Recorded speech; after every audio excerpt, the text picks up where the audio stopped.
오늘은 잠언 26장, 미련한 자들의 다양한 형태와 그 미련한 자들을 어떻게 지혜롭게 대처할 것인가에 대해서 같이 나눠보도록 하겠습니다.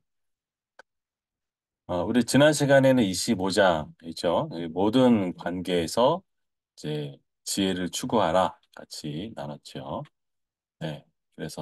그리고 오늘 26장은요.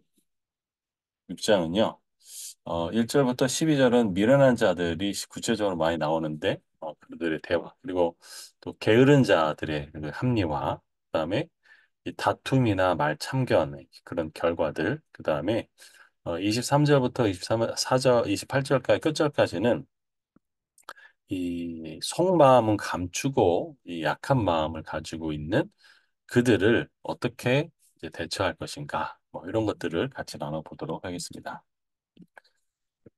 1절입니다. 미련한 자에게는 영예가 적당하지 아니하니 마치 여름에 눈 오는 것과 추수 때 비 오는 것과 같다라고 되어 있죠. 그래서 미련한 자는 이제 우둔하고 백박한 마음을 가지고 또 그 도덕적 결함이 있고 또 하나님을 거부하는 그런 사람들이라고 이제 앞으로 다 생각하시면 됩니다. 근데 이런 미련한 자가 어떻게 되느냐라는 거죠. 바로 그 미련한 자에게 다시 말해 영광을 주는 행위, 뭔가 영광스러운 일을 하는 그런 의미를 가지고 있습니다. 그래서 어, 여름에 눈이 온다. 이게 굉장히 그 상식적으로 말이 안 되잖아요. 더운 여름에 어떻게 눈이 내릴 수 있어요? 없죠. 그런 여름 시기에 눈이 오는 아주 드문 부자연스러운 현상이다. 두 번째는 추수 때 비가 온다. 네, 추수는 이제 작물들을 거두는 시기인데 그때 비가 오면 완전히 추수하는 것에 그 어려움을 겪게 되는 거죠. 뭐 추수 시기에 태풍이 부는 것과 똑같은 것이죠. 뭐 이런 것처럼 이런 미련한 자에게 어떤 영광과 영예를 주는 것은 자연 질서를 거스르거나 또는 아주 부적절한 그런 일을 통해서 공동체에게 해악을 줄 수 있다라는 그런 것이죠. 이런 것을 이야기하고 있습니다. 자, 그래서 중요한 게 뭐냐. 인사가 만사다라는, 얘기를 하죠. 사람의 일이 곧 모든 일이란 뜻인데, 정말 적재적소에 정말 알맞은 인재를 등용하고 그 인재를 써야 되는 거죠. 한 사람의 그 사람으로 회사가 흥하기도 하고, 한 사람으로 회사가 망하기도 하죠. 이런 것들을 잘 분별하려면 사람을 어떻게 써야 되느냐라는 거죠. 그래서 미련한 자에게 영화를 주는 것, 어떤 권한을 주는 것은 그만큼 아주 그 경영에 있어서 치명타다라는 얘기를 하는 것이죠. 2절입니다. 까닭 없는 저주는 참새가 떠드는 것과 제비가 날아가는 것 같이 이루어지지 않는다라는 거죠. 까닭 없는 저주, 다시 말하면 정당한 이유나 원인이나 어떤 죄가 허물에 없음에도 불구하고 주어지는 어떤 악담, 어떤 저주, 이런 것에 대한 이야기죠. 그런 것은 이루어지지 않는다. 그죠? 근거가 없는 저주, 이거 다 아무것도 아니다라는 거죠. 마치 참새 날아가는 것, 새비 날아가는 것처럼 그냥 아무것도 아니다. 그런 것을 이야기하는 것이죠. 그래서 어떤 새가 마음대로 날아다니는 것처럼 어떤 저주 섞인 말은 목적을 달성하지 못하고 그것이 마치 뭔가 위협적인 것처럼 보여지더라도 아무것도 아니다. 그러니까 특별히 성도들에게서는 정당한 어떤 그 다른 사람을 저주해서도 안 되거니와 또 그런 저주를 받는다 치더라도 아무것도 아니다 라는 것을 이야기하는 거죠. 자, 그래서 민수기에 보면 이 이스라엘 백성들이 이렇게 이제 그 광야를 통과할 때 이 발람의 선지자들이 발락이 좀 이스라엘을 저주해달라라고 했는데 그걸 거부하는 일이 벌어지는 거잖아요. 그런 것들 있다. 그죠? 3절입니다. 말에게는 채찍이요, 나귀에게는 재갈이요, 미련한 자의 등에는 막대기다. 라는 거죠. 미련한 말에게 채찍, 나귀에는 재갈, 또 미련한 자 등의 막대기다. 그죠? 여기서 미련하다라는 것은 단순히 지능이 낮은 사람을 의미하는 것이 아니고 하나님을 거부하고 또 내 고집만 또 고수하는 그런 어리석은 사람을 뜻하거든요. 자, 이런 사람들은요, 그냥 내가 굉장히 지혜롭고 똑똑하다고 생각해요. 그래서 다른 사람이 충고가 필요 없는 사람이죠. 그래서 말을 다룰 때는 고삐가 필요하죠. 또는 채찍이 필요하고 또 나귀에게는 재갈 물리는 것이 필요한 거잖아요. 그래서 그 미련한 이런 사람들을 다루려면 매가 필요하다는 거죠. 예. 그런데 여기서는 이제 어 어떤 부드럽게 말로 해서 안 되는 부분에서 어떤 징계나 처벌이나 엄격한 규율이나 법 이런 것들이 필요하다라는 의미다라는 이야기죠. 어, 저는 이제 어디서 이제 얘기를 들었어요. 그 삼성의 이건희 회장이 어떻게 이 당시 그 유럽 시장이라는 데 가면 저 구중에 있는 그 삼성 제품이 어떻게 하면 이 지금 전 세계 글로벌로 지금 들어와 있잖아요. 이렇게 될 수 있었을까? 그 이건희 회장의 그 성공 비결이 뭐냐라고 한 기자가 이제 인터뷰를 시작했습니다. 그래서 그 기자가 이제 놀랬던 건 뭐냐면 이 이건희 회장이 뭐라고 했냐면 영업 배너 얘기를 했어요. 근데 자기는 이 배너를 계속 보면서 여기에 이제 그 이 성공의 비결을 이렇게 얘기를 합니다. 여기 이제 배너 주인공이 네 마리의 말을 끌잖아요. 그래서 이제 트랙이 이제 안쪽으로 도는데 여기 보면 여기 이렇게 여기 안쪽 말이거든요. 여기 안쪽 말, 여기 바깥 말이에요. 여러분 같이 돌더라도 코너를 돌 때는 여러분 이렇게 코너를 돌 때는 이렇게 바깥쪽이 더 그 앞서 그 가잖아요. 왜냐하면 이렇게 안쪽이 저기 뭐야 더 빨리 도니까. 그러니까 똑같은 소리도를 유지하려면 바깥에 있는 이 말이 제일 빠른 말이어야 되는 거죠.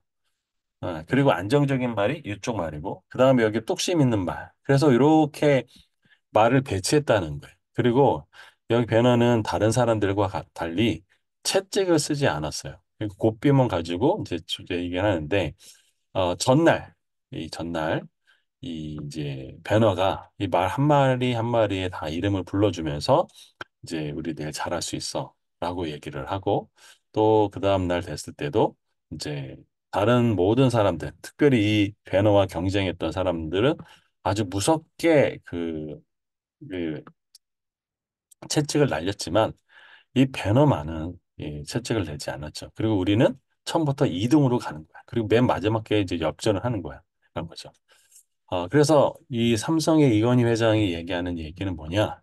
회사에 적재적소에 맞는 그 인사를 배치하고 그 사람들을 귀하게 여기고 또 그 사람들로 하여금 공감이 갈 수 있도록 채찍보다는 격려해주고 칭찬해주고 하는 그런 것들을 통해서 탁월하게 이뤘다라고 이야기를 하면서 이 배너 얘기를 했던 거죠. 그만큼 정말 예, 적재적소의 인재 경영은 굉장히 중요하다고 할 수 있는 것이죠. 그래서 삼성의 이건희 회장이 특별히 이 배너라는 그 영화를 통해서 삼성이 그렇게 굴지의 대기업, 글로벌한 대기업으로 쓸 수 있었던 것은 인재를 적재적소에 배치하고 또 공감해주고 하는 부분에서 이 배너 영화를 얘기했다는 부분들이 있죠.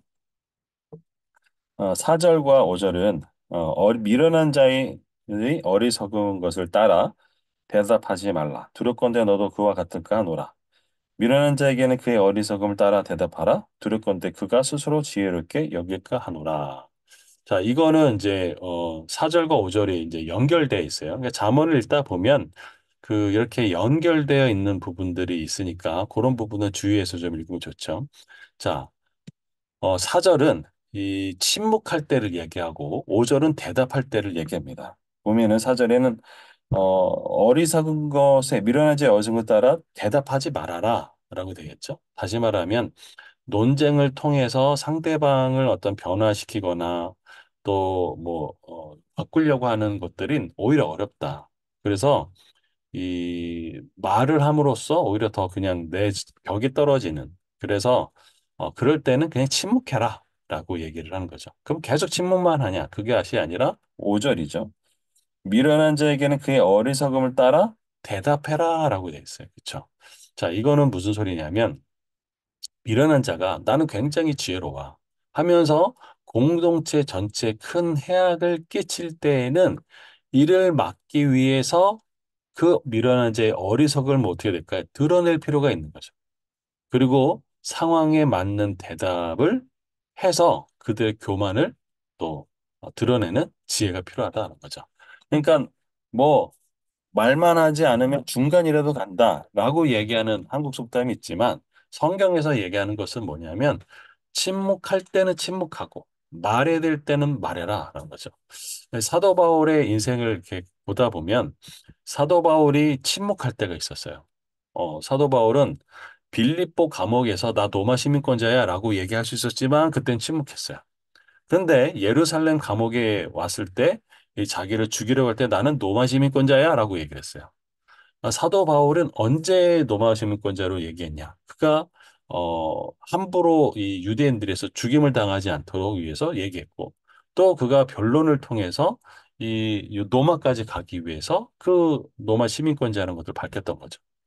그리고 로마에 도착해서 또 아니면 그 예루살렘에서도 이 바울은 그 이 자신이 마치 뭐 뭔가 이단의 괴수가 되거나 아니면 또 다른 어떤 그 진리에 부합하지 않는 어떤 그 비난에 대해서는 명확하게 그 부분에 대해서 이건 아니다라고 사실관계를 알려줬어요. 그러나 그 외의 것에 대해서는 또 지혜롭게 했던 모습을 볼 수 있는 거죠. 그래서 말할 때와 말하지 않을 때를 분별하는 것은 바로 지혜의 중요한 부분이다. 그래서 미련한 자들을 대할 때 괜히 말해가지고 그냥 그럴 필요 없겠다.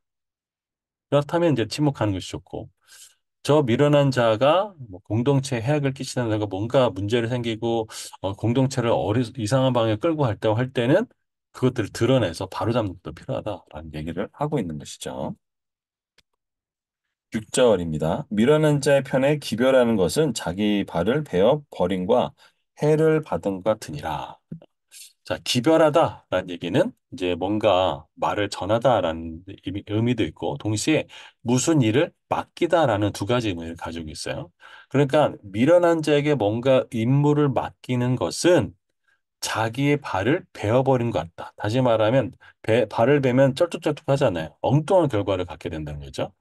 그래서 이 그 중요한 일을 맡길 때는 그 수행하는 사람이 어떤 사람이냐. 따라서 이 잘못 그 미련한 자에게 위임을 해버리면 엄청난 대가를 지불하게 된다는 것이죠. 그래서 이 그 잠언 26장 10절 이제 보면 이 장인이 온갖 것을 만들지라도 미련한 자를 고용하는 것은 그냥 지나가는 행인 아무나 데리고 와가지고 고용하는 것 같다라고 얘기하죠. 성경에 보면 아브라함이 그의 아들 이삭을 위해서 이제 이 며느리를 고를 때 본인이 갈 수가 없잖아요. 너무 고령에다가. 그래서 아주 지혜로운 종 한 명을 잡아서 그 지혜로운 종에게 이제 이 아들의 그 배우자를 구해오도록 하죠. 그래서 이 지혜로운 종은 하나님을 경외하는 자였고 기도하면서 배우자를 만나죠. 그게 바로 리브가였던 것들을 알 수 있죠. 그래서 중요한 자, 지혜로운 자, 하나님을 경외하는 자에게 임무를 맡기는 것이 그만큼 또한 중요하다는 것이죠. 어, 그 한 사람으로 인해서 이 회사가 망할 수도 있고 회사가 흥할 수도 있다고 말씀을 드렸죠. 그래서 여기 보면 이제 이 노키아가 삼성과 애플이 나오기 전에 절대 강자였거든요. 이때 애플이 엄청난 이제 스티브 잡스가 막 애플 폰을 막 휘둘고 있을 때 노키아의 아성이 무너지기 시작했죠. 그때 노키아가 스티브 엘롭이라고 하는 저 마이크로소프트의 어떤 이사를 데리고 옵니다. 그러면서 이 사람이 한 게 뭐냐면 이제 노키아는 이제 아주 플랫폼이 불타고 있다. 그랬더니 그 연설로 인해서 직원들을 모아놨던 그 연설로 인해서 완전히 이제 이게 다 보안이 새가지고 막 사람들이 뭐 저기 뭐야, 주식을 팔고 막 그래서 오히려 더 떨어졌죠. 그리고 노키아가 그나마 개발했던 신미안이라고 하는 그런 프로그램인데 그것을 자신 있던 MS 윈도우 폰으로 변경했죠.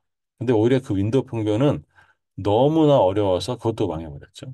그리고 또 이 사람이 CEO니까 결국 마이크로소프트에다가 노키아의 이런 디바이스나 소프트웨어 부분, 서비스 부분을 팔아버렸습니다. 그래서 심지어 MS 마이크로소프트의 트로이 목마다라는 얘기를 들을 정도 했고, 그리고 나중에는 그 노키아에 있던 그 개발자들을 마이크로소프트에 데려갔다는 얘기를 했어요. 결국은 이것으로 인해서 노키아가 더 급속하게 이제 멸망의 길로 갔는데 그 멸망의 길에 갔을 때에 한 직원, 바로 이렇게 전산 쪽에 있었던 또 다른 CEO가 노키아를 맡으면서 지금은 또 건재하게 돼 있죠.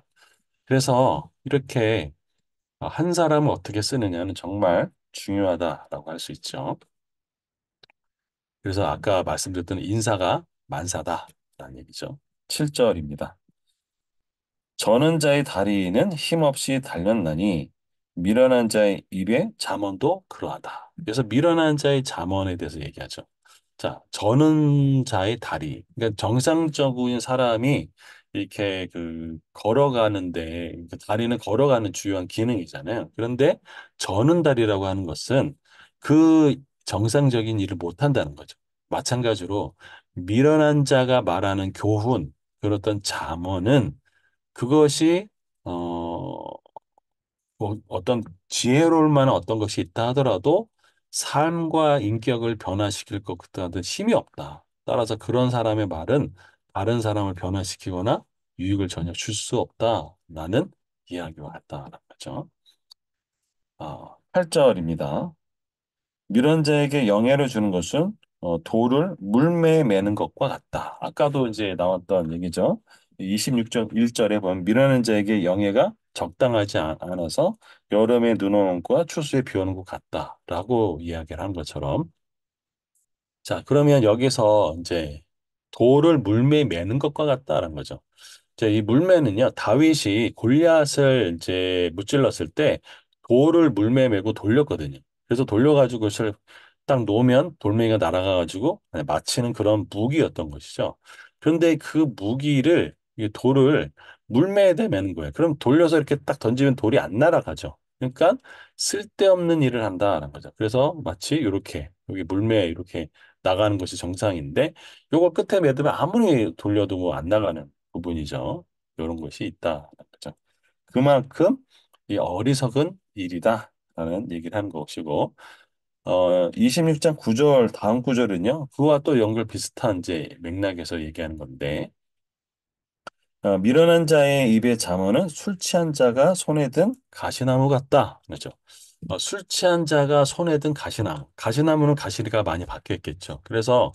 그런데 일반 사람이 아니라 술 취한 사람, 다시 말하면 술로 인해서 해롱해롱거리고 통제를 못하고 판단력이 상실된 그런 사람이 나무 그 가시막대를 들고 있으면 그거는 그냥 어떻게 보면 아주 흉기와 같이 그것을 막 통제가 안 되는 상태에서 휘두르면 그냥 다른 사람도 다칠 수 있고 자신에게도 해를 입힐 수 있다라는 거죠. 그래서 이런 미련한 자의 잠언은 진리를 제대로 파악할 수 없는 그냥 혼돈의 상태이기 때문에 오히려 자신과 타인에게도 괴로운 또 해로운 결과를 줄 수 있다는 거죠. 그래서 사도 바울은요, 믿음을 무너뜨리는 그런 헬라파에 대해서 디도나 디모데에게 그들의 입을 막아라. 진리에 대해서는 단호하게 이야기하라라는 거죠. 그런 것들이 필요한 거죠. 요즘 기독교에 대해서 어떤 진리적으로 공격하는 일들이 굉장히 많죠. 그래서 적어도 사도 바울은 변증론의 대가였거든요. 그래서 그들의 논리를 정말 논리적인 압도함을 통해서 그들을 다 증명해냈고 이겼던 거죠. 그럼 진리는 스스로 변증할 수 있는 능력과 힘이 있다고 생각하죠. 그것이 아니면 진리가 될 수가 없는 거죠. 진리는 그 모든 거짓 어떤 그런 공격에도 그걸 막아낼 수 있는 변증적 힘이 있다는 거죠. 그게 바로 예수 그리스도가 진리이기 때문에. 그런 것이죠. 10절입니다. 장인이 온갖 것을 만들지라도 미련한 자를 고용하는 것은 지나가는 행위를 고용하는 것 같다. 그죠? 여기서 이제 장인은 위대한 장인이라는 것이 원래 히브리어 원래 의미예요. 그러니까 이런 위대한 장인이 아무리 좋은 그런 물건을 만들어도 그것을 이제 미련한 사람을 이제 이렇게 선택을 하면 결과는 아주 참담할 수 있다. 그래서 세 번역에는요, 궁수가 그냥 활을 쏘는데 막 아무거나 막 쏘는 거죠.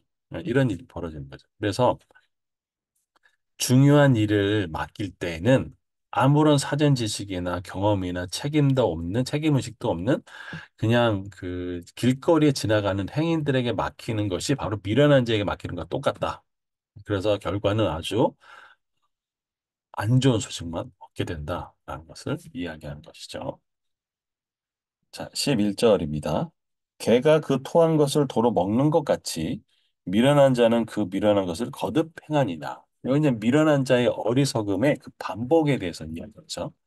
자, 개가 그 토한 것을 도로 먹는다. 여러분 이제 여기서 개는요.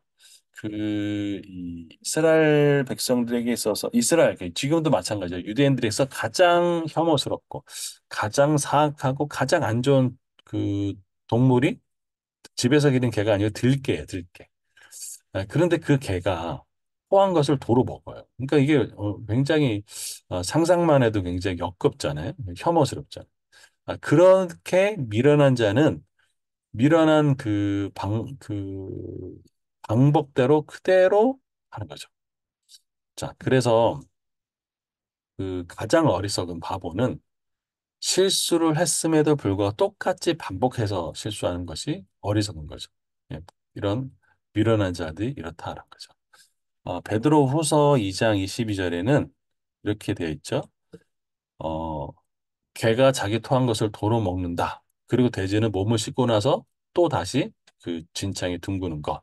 이게 베드로후서 2장 2절이나 잠언 26장 11절 같이 그 어리석을 반복하는 것에 대해서 이야기합니다.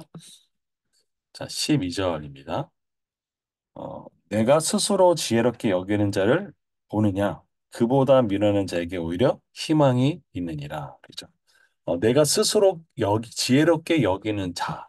다시 말하면, 나의 부족함, 나의 연약함, 나의 한계를 모르고 전혀 인식을 못하는 자가 아주 교만한 자죠. 결국 그래서 충고를 받아들이지 않고 내 판단이 항상 옳고 또 나는 정말 지혜로운 사람이라고 환상 속에 빠져 있는 상태. 이가 바로 스스로 지혜롭게 여기는 상태죠. 여러분, 우리는 한계가 있습니다. 그렇죠? 여러분이나 저는 한계가 있어요. 간단하게 얘기해서 우리가 영원히 살 수가 없는 한계를 가지고 있죠. 물리적인 한계도 가지고 있죠. 또 우리는 어느 이상 잠을 자야 되는 육체적 한계도 갖고 있죠. 이런 부분에 대해서 분명히 인식하고 그런 것들이 있다는 것들을 아는 것이 필요한 거죠. 자, 그래서 이렇게 교만으로 가득 차 있는 사람보다 미련한 자에겐 더 희망이 있다는 거죠. 왜 그러냐? 미련한 자는요, 아까도 이제 몽둥이로 이제 되라라고 했던 것처럼 뭔가 이렇게 고통을 통해서 이렇게 하면 안 되겠다라고 하는 개선을 할 수 있는 여지가 있는 게 이제 미련한 사람이죠.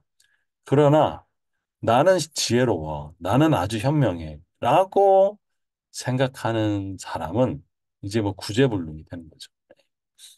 그래서 잠언 3장 7절에 스스로 지혜롭다고 여기지 말고 주님을 경외하며 악에서 멀리해라 라고 잠언은 교훈해주고 있죠. 자, 이제 13절부터는요, 16절까지 이제 게으른 자의 그 부분에서 나오는데 이것이 좀 약간 보면 이렇게 어, 어, 여기 게으른 자가 어떻게 되는지 좀 나와 있습니다. 첫째는 게으른 자 13절에 회피하고 또 그냥 암울해서 그냥 무기력해 빠져 있고 그다음에 거기에 이제 교만이 가는 그런 것이 13, 14절부터 시작해가지고 나오죠. 13절부터 보겠습니다. 게으른 자는 길에 사자가 있다. 거리에 사자가 있다 하느니라 했습니다. 여기서 사자는 사실 만나기 굉장히 드문 존재죠. 사람이 사는데 잘 오지도 않거니와. 자, 그런데 길에 있다라는 거죠. 또 거리에 있다라는 거죠. 이 길과 거리는 사람들이 일상적으로 활동하는 그런 활동의 공간이고 생활의 현장이죠. 그래서 이때에는 이 그 사절이 더 잘 안 나타나죠. 요렇다는 거죠. 그러니까 이게 어떤 그 뭔가 일상에서 나가서 하기 전에 스스로 두려움에 잡혀가지고 나가지도 못하는 그런 일들이 벌어져 있는 거죠. 14절에 보면 문짝이 돌적이를 따라 도는 것 같이. 여러분 이제 방문이 있으시잖아요. 방문해 보면 경첩이 있어가지고 경첩을 따라서 문이 이렇게 돌잖아요. 이 문이 이렇게 도는 것처럼 움직이긴 해요. 그런데 어디 있죠? 그 자리만 있는. 다시 말하면 침상에서 그냥 뒤척뒤척 하는 거. 근데 거기를 자리 박차고 나가서 뭔가 생산적이고 뭔가 중요한 일을 하지 않는 그런 나태한 행위를 하고 있는 것을 이야기하고 있는 것이죠. 자, 그래서 여기에는 이 두려움에 사로잡혀 사자가 있다라고 두려움에 사로잡혀서 이제 아예 포기해버리거나 또 뭔가 움직이긴 있는데 거기서 그냥 떨쳐 일어나서 나가는 것이 아니라 거기서 그냥 계속 어떻게 할까 말까 하고 있는 그런 고민의 단계 이런 것들을 이야기하는 거죠. 자, 15절은 게으른 자는 그 손을 그릇에 넣고도 입으로 올리기를 괴로워하느니라 그러죠. 자, 손을 그릇에 넣었어요. 이제 음식을 잡아서 이제 들어 입으로 갖고 가기만 하면 되잖아요.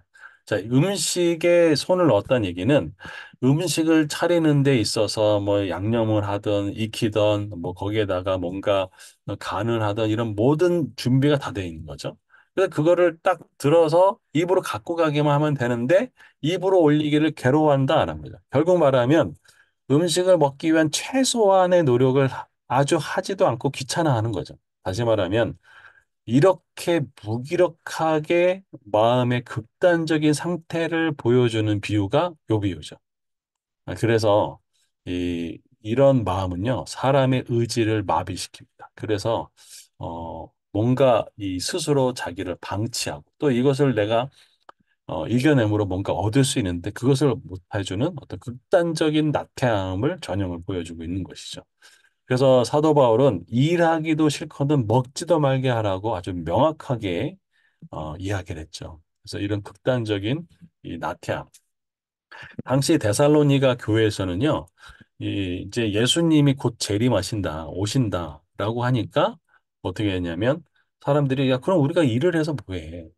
예수님 오기 위해서 우리가 경건하게 예배드리고 그다음에 찬양하고 기도하면서 해야지 하면서 자기의 일상생활을 하지 않고 뭐 아버지로서 아내로서 마땅히 가정을 돌보는 거 다 팽개치고 그냥 그렇게 있었던 것이죠.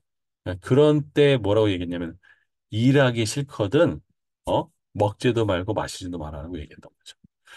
에, 특정 종교 집단 이단 같은 경우에 이런 일들이 많이 있죠. 그래서 땅 팔고 집 팔고 냉동 팔아가지고 그냥 그 이따가 뭐 대표적인 가 1999년도였나 1992년도였나 아마 그래 그때 전국을 쭉 떠들썩했는 남이선 무슨 선교회인데 그 거기서 이제 사람들이 모여서 있었죠. 그런데 그때 사람들이 뭐 난리도 났는데 뭐 몇월 며칠 날 예수님 오신다 그랬는데 그때 KBS인가 무슨 거기서 그 현장을 다 이렇게 찍었죠. 근데 뭐라고 했냐 앵커가 여러분 아무 일도 일어나지 않았습니다라고 했던 것이죠. 결국은 나중에 이런 일들이 다 벌어졌다라는 것이 알 수 있죠. 자, 16절이죠. 게으른 자는 사리에 맞게 대답하는 사람 일곱보다 자기를 지혜롭게 여기느니라. 게으른 자, 이가 이제 있는데 사리에 맞게 대답하는 사람 일곱. 어, 다시 말하면 여기서 일곱은 완전수죠. 아주 현명한 사람, 전부를 얘기하는 거죠. 그래서 가장 분별력 있고 가장 지혜롭고 현명한 사람을 보다 자기가 더 지혜롭게 여기는 거죠. 그래서 게으른 자는 이 현실을 깊이 생각하거나 문제어를 고차원적으로 또 다각도로 숙고할 만큼 부지런하지 못하기 때문에 이 상황이 얼마나 복잡한지, 이 상황이 얼마나 심각한지를 또 그 깨닫지 못하기 때문에 그냥, 뭐 그런 거 필요 없어라고 독단적으로 생각할 수 있다는 거죠. 그래서 정말 지혜로운 사람이 필요하죠. 예를 들어서 뭐 국가를 경영한다. 뭐 기업을 경영한다. 뭐 어떤 작은 뭐 단체를 경영한다 하더라도 그 속에서 얼마나 다양한 사고방식이 필요한가요? 그런 것들을 보면 이 게으른 자는 이 생각하지 않는 그런 게으름이라는 걸 알 수 있습니다. 그런데 정말 지혜로운 사람보다 내가 더 지혜롭다고 생각하니까 구제불능인 거죠. 결국 교만한 상태와 똑같죠. 자, 그래서 이 13절부터 16절은 이렇게 회피하거나 어떤 그냥 문짝이 침대를 도는 무의하거나 또 손을 올리기 싫어하는 아주 극단적인 무기력에 빠져 있거나 내가 제일로 똑똑해 라고 하는 그런 교만에 빠져 있는 그 게으른 자의 속성에 대해서 설명하고 있는 것이죠. 자, 17절부터 22절은 이제 말 참견, 말 다툼에 관한 이야기죠. 17절입니다. 길로 지나다가 자기와 상관없는 다툼을 간섭하는 자는 이라고 되어 있어요. 길을 지나다가 결국은 우연히 어떤 현장을 목격한 거죠. 그리고 나의 어떤 그 상황과 나의 여건하고 내가 어떤 일이 전혀 개입할 여지가 없다는 거죠. 그런데 자기와 상관없는 그 다툼을 뭐 하는 자? 간섭하는 자. 문제의 당사자가 아닌 사람에게 어떻게 할까요? 뭔가 간섭을 하게 되면 개의 귀를 잡는 자와 같다. 예. 그래서 이 여기서 말하는 개는 아까 말씀드렸던 이 들개, 떠돌이개, 공격적이고 아주 맹수와 같은 그런 개이죠. 근데 개에서 가장 민감한 부분이 이제 귀라고 하더라고요. 그래서 그거를 만지면 어떨까요? 그냥 그리고 귀를 만지면 입으로 물기 아주 쉬운 상태에 있는 거죠. 결국은 이 경솔하고 분별력 없게 개입을 하면 재앙과 고통의 결과를 자초한다. 오히려 양쪽에게 어, 공격을 받아 심각한 해를 받을 수 있다는 거죠. 그게 그림으로 보면 이렇게 되는 거죠. 예, 그런 일이 있습니다. 18절부터 19절은요, 이제 경솔함이 가져오는 이제 재앙에 대해서 얘기합니다. 횃불을 던지며 화살을 쏘아서 사람을 죽이는 미친 사람이 있나니 그래요. 19절은 자기 이웃을 속이고 말하기를 내가 희롱하였노라 하는 자도 그러하니라 라고 했습니다. 자, 18절에 보면은 미친 사람이 있다. 횃불을 던지고 화살을 쏘아 사람을 죽이는 미친 사람. 이거죠. 자, 횃불과 화살은요, 어떤 파괴적인 무기 중에 하나죠. 뭐, 횃불은 불을 지르면, 뭐, 그, 피해가 엄청나게 커질 수 있죠. 화살은 이제 그 화살이 작기 때문에, 많은 사람을 죽일 수 없고, 이렇게 한두 사람, 이렇게 집중하는 거죠. 자, 그래서 이런 미친 사람이 있는데, 예를 들어서 19절에 자기 이웃을 속이고 말하기를, 내가 이웃을 이제 속였어요. 그러면서 뭐라고 했냐면, 내가 희롱하였느라, 나그 농담이었어. 라고 얘기하는 거죠. 그러니까 이게 사람을 속여놓고, 그거 농담인데 그걸 진담을 받아들였어. 이렇게 발뺌하는 것은 아주 미친 사람과 같다는 거죠. 그래서 이런 사람 때문에 비참하고 아주 그 심각한 결과를 이제 초래할 수 있는 것이죠. 그래서 이웃에게 어떤 해를 입혔으므로도 장난이었어.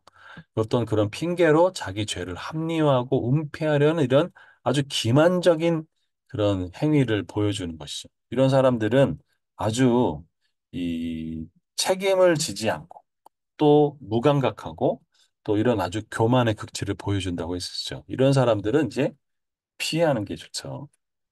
20절입니다. 자, 그래서 나무가 다하면 불이 꺼지고 말쟁이가 없어지면 다툼이 쉬느니라 됐습니다. 자, 나무가 닿으면 불이 꺼진다. 물론 불이 계속 타오르기 위해서는 이제 그 재료가 필요하죠. 그런데 이 재료가 없으면 할 게 없으니까 불은 당연히 소멸되는 거죠. 그래서 그 타게 만드는 게 뭐냐? 바로 말쟁이라는 거죠. 이간질하고 험담하고 중상모략하고 문제와 갈등을 일으킨 것이 다 말쟁이가 하는 거죠.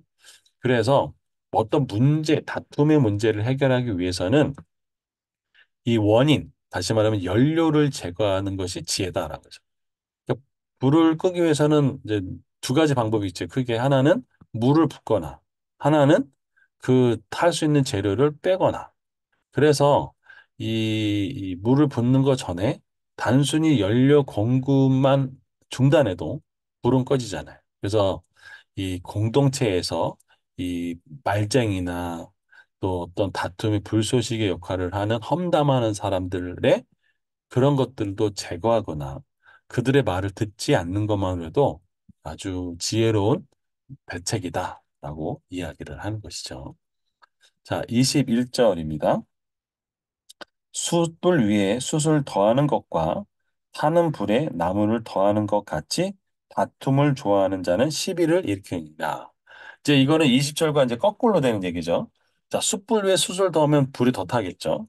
불 타고 있는데 나무를 더하면 더 땔감이 더 잘 타고 오래 가겠죠. 자, 20절에는요, 이 다툼의 원인을 제거하라고 얘기했지만, 21절에는 고의적으로 악한 의도를 가지고 연료와 어떤 그런 것을 더 공급하는 사람을 얘기하는 거죠. 결국, 이런 사람들은 뭔가 아주 다투는 데 있어서 그런 갈등을 야기하는 데 있어서 아주 새로운 아이디어를 구워내고 권모 수술을 하고 사람들을 조종하는 아주 나쁜 사람이죠. 자, 그래서 이런 지혜로운 사람들은 이런 사람들을 볼 때 다툼을 조장한다. 낱말하기 좋아한다. 이런 사람들을 하는 말들은 아예 기울이지도 않는 것. 그래서 연료 공급을 차단하는 지혜가 필요하다. 그리고 다투기를 좋아하는 자를 제거해라. 얘기를 하는 것이죠. 22절입니다. 남의 말 하기를 좋아하는 자의 말은 이라고 돼 있죠. 아까도 이제 21절에서 연결해 다툼하는 얘기처럼 남의 말하기 좋아하는 자의 말, 그 자체를 얘기하죠. 그건 뭐냐면 이간한지라는 거, 소문내는 거, 많은 분들이 다른 사람을 씹는 것을 아주 굉장히 별식처럼, 탐스러운 음식처럼 이야기하는 거죠. 자, 그런데 어떻게 할까? 뱃속 깊은 데로 내려간다. 이것은 뭐냐면 마음 깊은 곳으로 들어가죠. 그래서 그런 말들은 사람에게 깊이 영향을 미치는 것을 알 수 있어요. 그래서 리더는요, 예, 다른 사람의 말을 함부로 듣는 거. 그래서 뭐 A란 사람이 B에 대해서 얘기했다면 그냥 A라만 밀어준 게 아니라 B도 확인해서 그걸 확인해 보는 것이 필요하겠죠. 이게 지혜겠죠. 정말 그런가 안 그런가. 자, 그래서 이 이런 그런 험담을 잘하는 사람들의 말을 귀담아 듣게 되면 그것이 이 별식처럼 깊이 내려가서 영혼을 갉아먹고 또 관계를 파괴하는 이런 일들이 벌어지는 거죠. 그래서 잘못된 정보를 제공받는 거, 이것들은 아주 그 분별이 필요하죠. 그럼 그래서 이 성경을 해석하는 것도 마찬가지거든요. 성경을 올바른 그리고 골고루 해석하지 않고 이상하게 해석하면 이것만큼 치명적인 것도 없습니다. 저도 이렇게 많이 그 경험해서 그런데 성경 하나를 잘못 해석해서 이단이 나오잖아요. 그렇죠? 그래서 그런 이단들이 아주 성경, 특히 신천지 같은 경우도 마찬가지죠. 집도 잃고 돈도 잃고 관계도 파괴되고 가정도 파괴되는 게 바로 이런 그 성경을 잘못 해석하는 부분이죠. 그래서 교회는 진리를 바르게 알 수 있도록 정말 잘 가르쳐야 되는 부분이 필요하죠. 근데 한국 교회나 전 세계적으로 말씀에 대해서 정말 제대로 가르치는 것이 그렇게 한국은 나름대로 굉장히 잘 하는데도 불구하고 그렇죠. 그러니까 더 잘 어떤 이런 부분에서 필요한 부분이 더 많이 있겠죠. 그런 얘기 곧까지 하고 이제 23절부터 8절은요. 이제 위선 또 그다음에 이 약한 마음을 숨기는 사람들에 관한 이야기 부분입니다. 23절에 온유한 입술에 악한 마음은 낮은 은을 입힌 톡이다. 라는 거죠. 온유한 입술인 것은 아주 이제 여기서 온유한 입술에 이제 낮은 은 이건 뭐냐면 둘 다 은을 재련할 때는 이제 은의 찌꺼기가 나오거든요. 근데 약간 이제 은처럼 이제 반짝이겠죠. 그런 찌꺼기들을 흙톡이 있죠. 사기 그런 토기에다가 이렇게 광택제로 유약처럼 더 씌우는 거죠. 근데 겉에 벗어 볼 때는 좀 반짝거리는 거 매력적인 것 같지만 이제 이게 왜 도금하는 거 쉽게 벗겨드시듯이 그런 온유한 입술들은 얼마 안 가면 다 벗겨지는 것처럼 되게 싼 그 토기처럼 깨어지기 쉽다 그런 거죠. 결국 무슨 소리냐? 온유하게 얘기하고 친절하게 얘기하는 말을 하면서도 솔직히 속에서는 뭔가 악한 의도를 갖고 있고 증오심을 가지고 있는 그 위선적인 모습이 마치 이와 같다. 그래서 지혜자는 이런 칭찬이나 어떤 이빨린 어떤 그런 것 뒤에 넘어서 그 사람이 진짜 얘기하고자 있는 진짜 의도를 파악해내는 것이 필요하죠. 저도 코칭을 하고 있지만 그래서 경청이 중요한 게 뭐냐면 고객이 얘기를 할 때 A라고 얘기하지만 진짜 고객이 하고 싶은 얘기는 B일 수 있거든요. 그런 모습을 분별해내는 지혜가 참 필요한 것 같더라고요. 그래서 시편 12편 2절에는 그들이 유색에 각기 거짓말하며 아첨하는 입술과 두 마음으로 말한다. 한 마음이 아니고 두 마음. 그죠? 이런 것들을 얘기하는 것이죠. 자, 그래서 24절과 25절에는요, 우리가 일생생활을 하면서 가장 경계해야 될 인물에 대해서 얘기를 하고 있었죠. 보겠습니다. 원수는 입술로는 꾸미고 속으로는 속임을 베푸느니 그 말이 좋을지라도 믿지 말 것은 그 마음에 일곱 가지 가증한 것이 있습니다. 아까는 일곱 가지 이제 그 일곱보다 지혜로운 사람 일곱이라고 얘기했죠. 여기서는 이제 뭐냐면 어, 그 마음에 일곱 가지 가증한 것. 그래서 일곱은 아주 완벽한 일곱이라는 숫자가 완전수거든요. 그 완전수처럼 철저하게 악으로 채워져 있는 것을 얘기하는 거죠. 자, 그러니까 원수라는 것은 겉으로 우리 잘 해봅시다 뭐 이렇게 달콤하게 얘기를 하더라도 그 속에는 뭐라고 있을까요? 아주 이제 적의를 가지고 있는 것이. 그래서 지혜자는 진짜 상대방의 본 마음을 꿰뚫어 볼 수 있는 지혜가 필요한 거죠. 여기서 뭐라고 했냐면 믿지 말래요. 그렇죠? 그런 말을. 이거와 관련된 사자성어는 구밀복검이라고 하죠. 그래서 입에는 꿀을 바고 있지만 뱃속으로는 칼을 품고 있다. 아주 표리부동과 같은 이야기인 거죠. 저는 이제 시편에 보면 다윗이 얼마나 험악한 인생을 살았겠어요. 그래서 그때 시편 28편에 여호와여 내가 부르짖으니 나의 반석이시여라고 얘기하면서 기도하죠. 뭐라고 기도할까요? 내게 귀를 막지 마십시오. 주께서 내게 잠잠하시면 내가 무덤에 내려가는 자와 같습니다. 하나님, 내 기도에 응답해 달라고 하죠.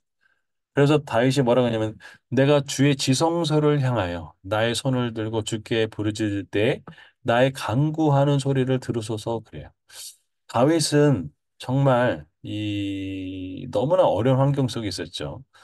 어, 그 장인 어른이 자기를 죽이려고 했고 늘 생존의 위협 속에서 광야 생활을 하면서 또 옆에 고발하는 자도 있었고 험담하는 사람도 있고 또 배신하는 자들도 있는 그런 상황 속에 얼마나 힘들었겠습니까? 그렇죠?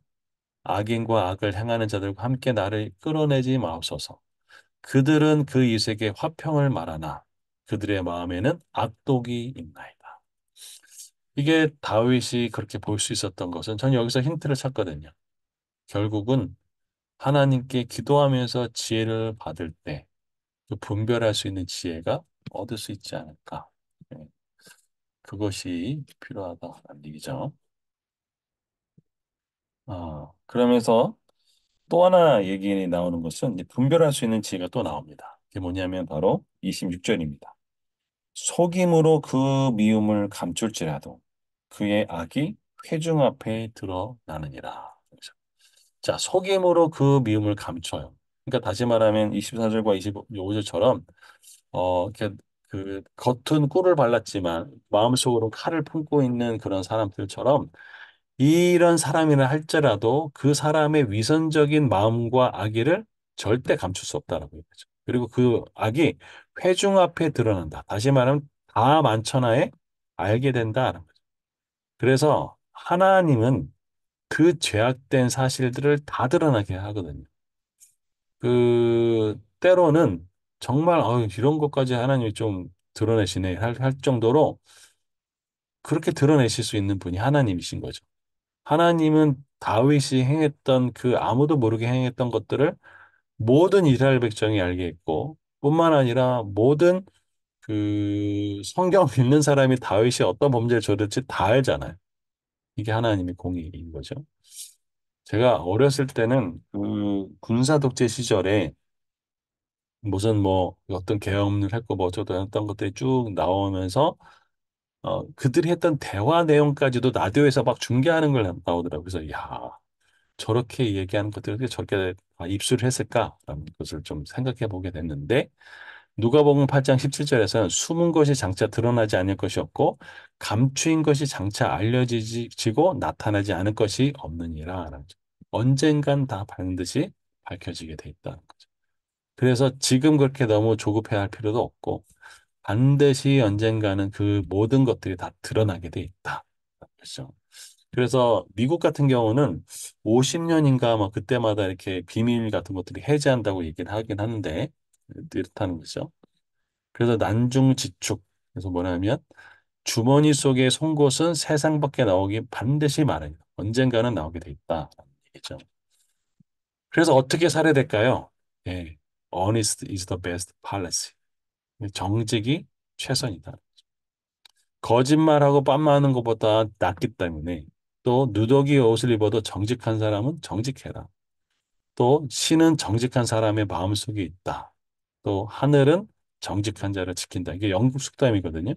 정직한 자의 신의 정직한 자는 신의 가장 고귀한 작품이다. 그렇죠?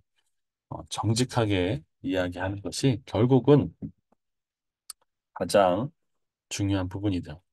비즈니스 현장에서 또 삶의 현장에서 관계 속에서 살짝 거짓말을 하면 위기를 모면할 수 있고 그것을 이제 임기응변을 넘어갈 수 있지만 시간이 다 지나면 드러나게 돼 있다.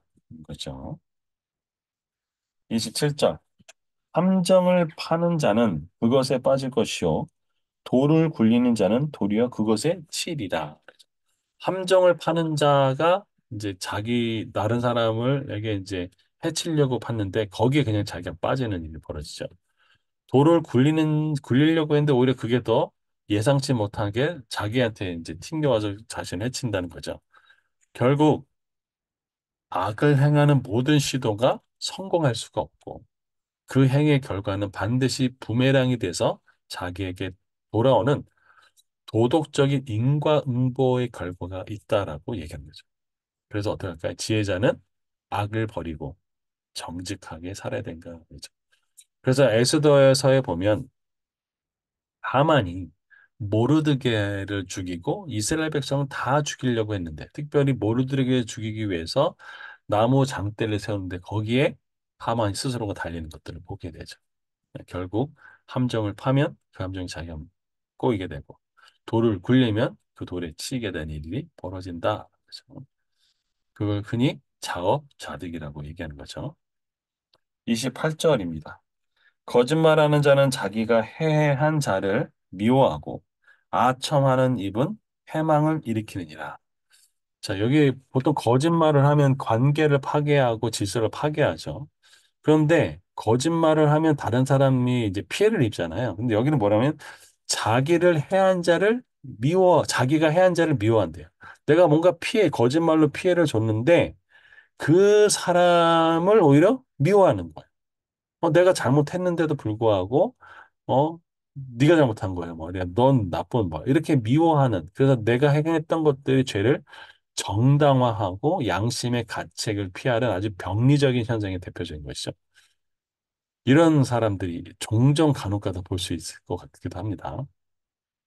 아첨하는 입은 패망을 일으킨다. 그래서 어떻게 할까요? 아첨과 진실은 결국 시간이 가면 다 드러나게 돼 있죠. 그래서 아첨한 사람에 에 대해서는 반드시 거기에 따른 이제 대가를 치르게 되는 거죠. 여러분, 성경에 중에 선지자들이 이런 경우를 참 많이 당했죠. 예레미야는요, 그 당시에 유명하고 힘 있는 어떤 다른 사람들로부터 이 너만 선지자냐 하면서 막 그 따귀도 맞기도 하고 또 이스라엘의 멸망, 유다의 멸망을 외치면서 사람들에게 좋은 소식이 아니니까 굉장히 구박도 많이 당했잖아요. 그런데 그가 하나님 말씀을 진실되게 전했기 때문에 그의 말은 하나도 땅에 떨어지지 아니었고 그대로 성경에 기록됐고 그 이후 지금까지 기록돼서 모든 듣는 사람들에게 있는 거죠. 근데 아첨했던 말은 어떻게 했을까요? 다 사라져 버리는 거죠. 정말 자신에게 진실된 조언을 할 수 있는 사람, 네, 그런 사람들이 주위에 있다면 그는 참 행복한 사람일 것 같습니다.